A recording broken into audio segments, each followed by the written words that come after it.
Season 4 के episode 2 में हमें दिखाया जाता है ग्रेस को आखिरी विदाई दी जाती है। स्टोन फैमिली सारे ग्रेस के पास होते हैं सिवाय स्कैल के, क्योंकि अभी तक लोगों को ये नहीं पता कि ये स्कैल है। स्टोन फैमिली में सबसे ज़्यादा दुखी बैन होता है, क्योंकि आखिरी वक्त वो अपनी वाइफ के पास नहीं होता और इस सब का जिम्मेदार स्कैल अपने आप को मानता है। अब ग्रेस को जाकर 1 वीक हो चुका है, घर में सभी लोग नॉर्मल हो जाते हैं। तभी वहाँ पर सानवी आ जाती है एक गुड न्यूज़ लेकर, और वो कहती है कि मैंने फ्लाइट के कैप्टन की रोने की आवाज़ सुनी है।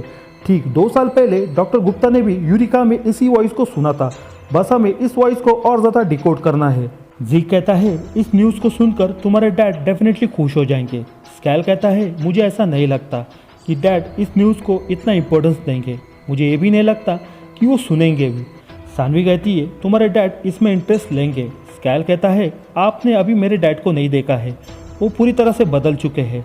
सानवी कहती है जब मुझे ग्रेस के बारे में पता चला तो मुझे ऐसा लगा कि तुम्हारे डैड को थोड़ा स्पेस देना चाहिए, शायद अकेले में रहकर वो अपने आप को संभाल सके। लेकिन स्कैल तब कहता है कि आपको उनसे मिलना चाहिए। सानवी उससे मिलने उसके रूम में चली जाती है। बैन की ऐसी हालत देखकर वो भी चौंक जाती है। फिर उसी एनर्जी के साथ वो बैन से कहती है हमें एक क्लू मिला है, पिछले टाइम हमें एक बॉक्स मिला था, उसमें से एक वॉइस मिली है, तुम्हें इसे सुनना चाहिए। तब बैन कहता है कि मैं फ़िलहाल सुन नहीं सकता। सानवी उसे कहती है कि ये इम्पोर्टेंट है। बैन कहता है फ़िलहाल मेरी बच्ची मेरे लिए इम्पोर्टेंट है।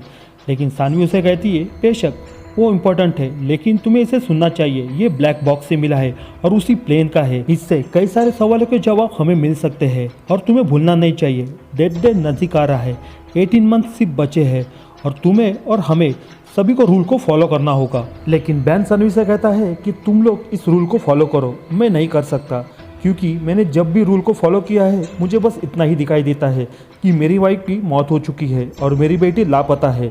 सानवी वहाँ से ना चाहते हुए निकल जाती है। बैन का ऐसा बर्ताव देखकर सानवी को भी गुस्सा आता है, लेकिन वो अपने आप पे कंट्रोल करती है। स्कैल उसे कहता है मैंने कहा था डैड बदल चुके हैं। सानवी कहती है कि मैं जानती हूँ, लेकिन एंजिनिना की एक गलती की वजह से हम लाइफ बोट को डुबा नहीं सकते, हमें कुछ दूसरा रास्ता निकालना होगा, नहीं तो हम सब मारे जाएंगे। दूसरी तरफ एंजिनिना बाथरूम में ईडन की हेयर कट करती है ताकि उसे कोई पहचान ना सके, लेकिन एक लेडी उसे पहचान जाती है। आगे हमें फिर से एक बार मिशेल दिखाई जाती है, जो खास तरह के डिवीजन के अंदर चली जाती है और ये डिवीजन 8 to 8 के लोगों के ऊपर नज़र रखने के लिए बनाया होता है। वहाँ पर मिकामी और एक ऑफिसर उसे पूछताछ करती है। मिकामी उसे पूछती है एक चाइनीस आदमी लापता हुआ है, तो आपको पता है वो कहाँ हो सकता है?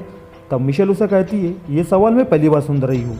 ऑफिसर उसे अलग तरह से पूछता है और वो पूछता है पिछले 1 दिन पहले आप डॉक यार्ड के ऊपर क्या कर रहे थे? मिशेल उसे कहती है मैं वो नहीं हो सकती, शायद मेरे जैसी दिखने वाली कोई और हो सकती है। ऑफिसर उसे फिर से एक बार सवाल पूछता है इसका कोई सबूत या कोई जवाब हमें मिल सकता है जिससे ये बात कंफर्म हो कि आप उस दिन वहाँ पर नहीं थी? मिशेल कहती है इसकी गारंटी मैं नहीं ले सकती। मिशेल उसे आगे कहती है 1 दिन पहले एक ऑफिसर हमारे घर आया था, ये कहने के लिए कि हम ईडन का केस बंद कर रहे हैं, और ये सुनकर मेरी पूरी फैमिली काफ़ी दुखी हो चुकी है और ख़ास कर मेरा भाई। तो आपके सवालों के जवाब देना मेरा ख़त्म हो चुका हो तो मैं घर जाना चाहती हूँ, क्योंकि मेरे भाई को मेरी ज़रूरत है।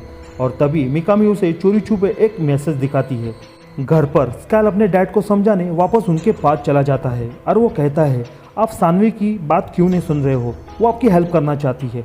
कितने दिनों के बाद मुझे फिर से एक बार कॉलिंग आई और उस कॉलिंग के वजह से ही वो मुझे ब्लैक बॉक्स मिला है, बस हम आपकी हेल्प करना चाहते हैं, तो आपको हम पर भरोसा रखना होगा।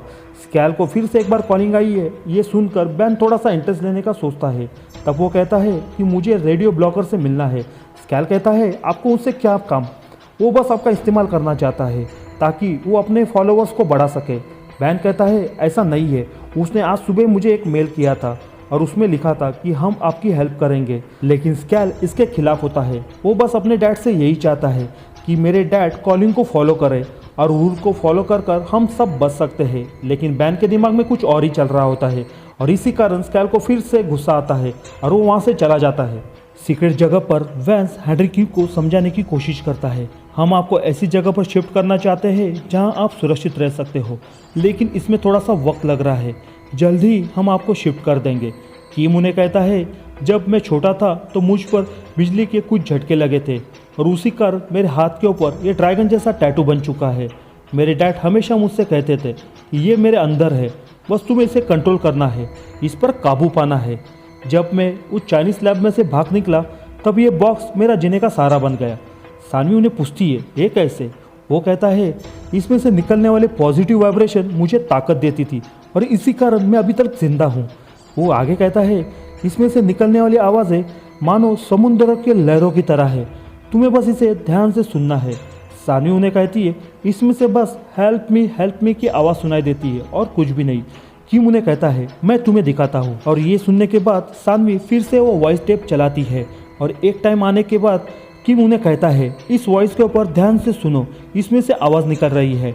वैंस एंड सानवी उस पर ध्यान लगाने की कोशिश करते हैं लेकिन उन्हें कुछ भी पता नहीं चलता। मिकामी ने दिया हुआ मैसेज के ऊपर मिशेल उस जगह पर पहुंच जाती है जहां जेरिट और मिशेल अक्सर मिला करते थे। वहां पर मिशेल को पुरानी बातें याद आती है कि जेरिट उसका दर्द बांटना चाहता था, लेकिन मिशेल उसे ऐसा करने से मना करती है। वो बोलती है, मेरे पति जिक को ये अच्छा नहीं लगेगा कि तुम मेरे इतने करीब आओगे। और जेरिट उसकी बातों की रिस्पेक्ट करता है और चुपचाप वहाँ से चला जाता है। अब प्रेजेंट टाइम में हमें दिखाया जाता है जेरिट उसे मिलने वहाँ पर आ जाता है। जेरिट मिशेल से कहता है, हमारा पूरा डिपार्टमेंट उस चाइनीज आदमी को ढूंढने में लगा है, उसके बॉडी पार्ट पर चिप है, जल्दी वो लोग उसे ट्रैक कर लेंगे। अगर वो आदमी तुम्हारे पास है, जहाँ पर भी उसे तुमने छुपा कर रखा है, तो जल्द से जल्द उसे वहाँ से हटाओ। हमारा डिपार्टमेंट वहाँ पर पहुँच उसे अरेस्ट कर ले सकता है, बेकार में तुम भी फंस सकती हो। यहाँ पर मिशेल को ये बात अजीब लगती है, भला इतना सब कुछ हो जाने के बाद भी जेरिट उसकी हेल्प कर रहा है और उसने उस जगह पर बुलाया जहाँ पर उन लोगों की प्यार की पहली शुरुआत हुई थी।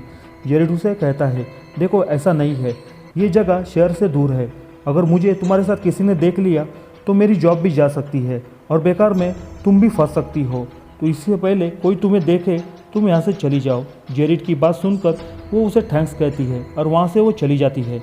दूसरी तरफ उस बॉक्स को पूरा ओपन कर उसमें से निकलने वाली वॉइस को वो लोग डिकोड करने की कोशिश करते हैं और किम उनकी हेल्प करता है, लेकिन अभी भी वैंस और सानवी को ये समझ नहीं आता। तब सानवी अपना दिमाग लगाती है और वो बॉक्स पे लगे सारे कनेक्शन को निकालकर उसे नॉर्मली तरीके से सुनने की कोशिश करती है। इतने में वहाँ पर मिशेल आ जाती है और वो उन्हें कहती है कि किम के बॉडी के ऊपर चिप लगा है और उसे ट्रैक कर पुलिस कभी भी यहाँ पर आ सकती है, तो हमें किम को यहाँ से निकालना होगा। तब किम उन्हें कहता है कि मुझ पर कई बार एक्सपेरिमेंट हुए हैं, कभी कभी तो वो लोग ने मुझे बेहोश भी किया है, तो ये मुमकिन है कि मेरे बॉडी में चिप हो सकता है और इस वजह से वो लोग मुझे ट्रैक भी कर सकते हैं।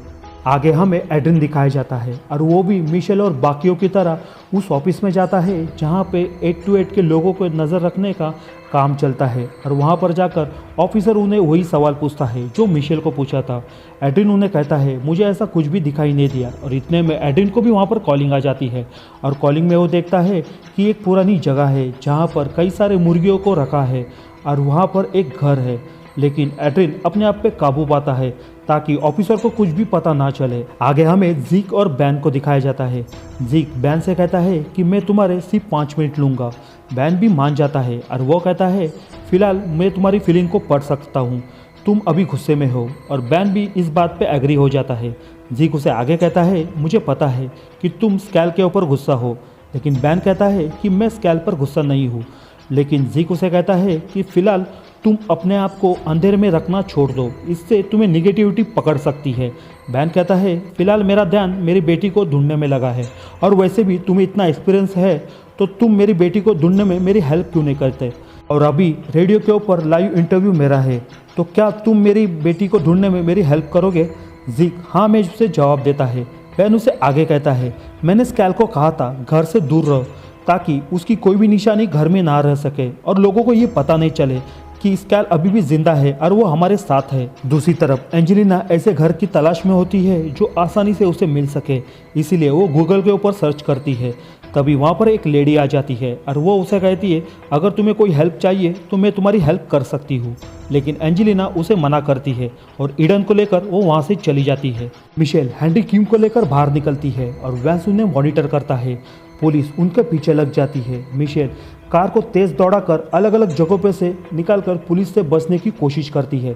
तब किम उन्हें कहता है कि देखो तुम मुझे यहीं पर छोड़ दो और आगे चली जाओ। मिशेल मना करती है। तब किम उसे समझाता है, देखो मुझे जो बॉक्स स्कैल को देना था वो मैंने दे दिया है, आगे का रास्ता अभी तुम्हें तय करना है, तो तुम्हारा बचना काफ़ी ज़रूरी है। मिशेल ना चाहते हुए भी उसे वहीं पर छोड़कर आगे चली जाती है। किम अपने आप को सरेंडर कर देता है और तभी उसे कॉलिंग आ जाती है। कॉलिंग में वो देखता है कि वो खुद प्लेन में खड़ा है और सामने उसे स्कैल दिखाई देता है जो कि ज़मीन पर वॉल्केनो फटा है उसे वो देख रहा होता है। किम उसके पास आ जाता है। कैल जब उसे देखता है तो हेनरी किम उसे हाथ दिखाता है और यही सेम कॉलिंग दूसरी तरफ स्कैल भी देख रहा होता है। मिशेल वापस आकर उन दोनों से कहती है, मुझे किम को नहीं छोड़ना चाहिए था, बड़ी मुश्किल से वो हमारे हाथ आया था। मिशेल वैन से कहती है, आप अपने सोर्स से पता लगाओ किम को कहाँ पे रखने वाले हैं और वहीं से उसे छुड़ा लो। तब वैंस उसे कहता है कि मैं ऐसा नहीं कर सकता, अगर मैंने ऐसा किया तो गवर्नमेंट की नज़र हम पर पड़ सकती है और हमारा मिशन स्पॉइल हो सकता है। तब सानवी वैंस से कहती है, भला एक इंसान हम पर इतना भी भरोसा नहीं रख सकता कि मुसीबत के वक्त हम उसकी हेल्प करें, तो इस सब का क्या फ़ायदा। दोनों लेडीज़ की ताने सुनकर वैंस परेशान हो जाता है और अपने सोर्स से पता लगाने की कोशिश करता है। वहाँ से मिशेल जीक को कॉल लगाती है। जीक उसे कहता है, बैन लाइव रेडियो के ऊपर अपना इंटरव्यू देने वाला है। मिशेल तुरंत सानवी से कहती है, उस लाइव ब्रॉडकास्ट का पता लगाओ। मिशेल उसे आगे कहती है कि यह आदमी अपने पूरे परिवार की धज्जियां उड़ाने पे लगा है। जीक उसे समझाता है, तुम चिंता मत करना, मैं उसके पास हूँ।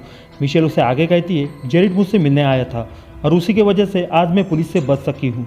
जीक उसे इतना ही कहता है, तुम अपना ख्याल रखना और इस बात पर हम रात में डिस्कस करेंगे। तभी जीक को एक पुरानी बात याद आती है। एक पार्टी में मिशेल खुलकर जीक से बात करती है और वो कहती है, मुझे पता है कि तुम मेरे फीलिंग पढ़ सकते हो, लेकिन मैं तुमसे प्यार करती हूँ और मैंने तुम्हें चुना है। मुझे कोई फ़र्क नहीं पड़ता लोग मेरे बारे में क्या कहते हैं, लेकिन मैं बस इतना चाहती हूँ कि तुम मुझे समझो। जीक भी उसकी बातों की रिस्पेक्ट करता है और यही बात सुनकर वो काफ़ी खुश होता है कि मेरी वाइफ मुझसे कुछ भी नहीं छुपाती और इसी वजह से उसके मुंह पर एक हल्की सी स्माइल आती है। कुछ ही पल में वहाँ पर स्कैल आ जाता है और वो मिशेल से बात करता है और वो कहता है कि मैंने सुना कि हेनरी किम को अरेस्ट कर लिया है। स्कैल आगे कहता है, बड़ी मुश्किल से ये आदमी हमें मिला था, इससे प्लेन के कई सारे राज खुलने वाले थे, लेकिन अब वो भी नहीं रहा। मिशेल कहती है, तुम चिंता मत करना, मैं जेरिड से बात करने वाली हूँ, कुछ ना कुछ तो रास्ता ज़रूर निकलेगा, तुम फिलहाल यहीं पर रहना।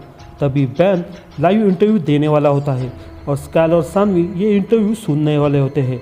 बैन कहता है कि एंजेला नाम की एक लड़की है जो हाल ही में लापता है और उसने मेरे वाइफ का खून किया है और मेरी बेटी को लेकर वो भाग चुकी है। जैसे जैसे दिन गुजर रहे हैं ये खतरा बढ़ते जा रहा है, तो आप सभी लोगों से एक निवेदन है, आप लोग सभी लोगों के साथ शेयर करना ताकि मेरी इसमें हेल्प हो सके और उस कातिल को ढूंढने में मेरी मदद कर सके। दूसरी तरफ एंजेलिना को एक घर रेंट पे मिल जाता है और उसकी ऑनर 828 को सपोर्ट करने वाली होती है। रेडियो पर बैन की ऐसी बात सुनकर कई सारे व्यूवर्स का उन्हें कॉल आने लगता है। उसमें से एक कॉल बैन को आता है और वो उसे पूछता है, आप अपने दूसरे बेटे को ढूंढने में क्यों नहीं लगे हैं। बैन कहता है, जब ये हादसा हुआ था वो लड़का वहीं पर मौजूद था और वहाँ से वो भाग गया और ये उसकी चॉइस थी, लेकिन ईडन वो तो बेगुनाह है, उसे किसी ने तो भगाया है, तो मैं उसे ढूंढने में अपना टाइम दे रहा हूँ। बैन आगे कहता है कि इस सब में आप मेरी हेल्प करो। बैन का ऐसा जवाब सुनकर स्कैल भी हैरान हो जाता है। सानवी तुरंत रेडियो बंद कर देती है। तब स्कैल उसे कहता है कि आपने रेडियो बंद क्यों किया, मैं जानना चाहता हूँ डैड आगे क्या कहने वाले हैं। तब मिशेल उसे कहती है, बस बहुत हो गया, तुम अपने डैड को गलत मत समझना, वो बस तुम्हें प्रोटेक्ट करना चाहते हैं। स्कैल कहता है, वो तो सही तो कह रहे हैं, मेरे वजह से आज मॉम मर गई, ईडन लापता है, इस सारी फसाद की जड़ तो मेरे से शुरू हुई है। तब सानवी कहती है, तुम अपने आप को दोष देना बंद कर दो, थोड़ा टाइम दो, सब कुछ ठीक हो जाएगा। एंजेलिना घर देखकर काफ़ी खुश हो जाती है और वो ओनर से एक सवाल पूछती है, आप हमारी इतनी हेल्प क्यों कर रही हो जबकि पूरी दुनिया हमसे नफरत करती है। ओनर उसे कहती है, इसमें भी मेरा ही फ़ायदा है, और ये बोलकर वो रूम में से बाहर निकलती है। एंजेलिना कुछ समझ पाती इससे पहले वो बाहर से दरवाज़ा बंद कर देती है। इसका मतलब तो ये था कि ओनर उसे हेल्प नहीं बल्कि उसे पकड़वाना चाहती है। इसके लिए उसने पूरा प्लान करके रखा होता है। उसने घर के खिड़की के ऊपर लकड़ी से पैक किया होता है ताकि एंजेलिना खिड़की से भाग ना सके। घर पर जिग बैन से बात करता है और उसका मानना यह होता है बैन अपना दर्द अगर सभी लोगों के साथ बांटेगा तो उसे लड़ने में आसानी होगी, लेकिन बैन का मानना यह होता है कि मेरा दर्द मैं ही झेलूंगा और इसीलिए मैं वो किसी के साथ बांट नहीं सकता। इतने में बैन को एक वॉइस मेल आता है और उसमें पता चलता है कि एक लेडी को देखा गया है। बैन तुरंत वहाँ पर निकलता है, पीछे से जिग भी उसके साथ जाता है। दूसरी तरफ सानवी किसी बंदे को लैब में लेकर आती है और वो साउंड वेव्स को पकड़ने में एक्सपर्ट होता है और वो साउंड वेव्स सुनता है। उसके बाद वो कहता है आप किसी भी साउंड वेव्स को अर्थक्वेक के साउंड वेव से मेजर नहीं कर सकते, क्योंकि इसमें से निकलने वाली वॉइस कई सारी मशीन रिकॉर्ड करती है। इसे मैं आसान शब्दों में समझाऊँ तो आप ऐसा समझ सकते हो, इसमें से निकलने वाले जितने भी इलेक्ट्रॉनिक वेव्स हैं हमारे आसानी से कान नहीं सुन सकते।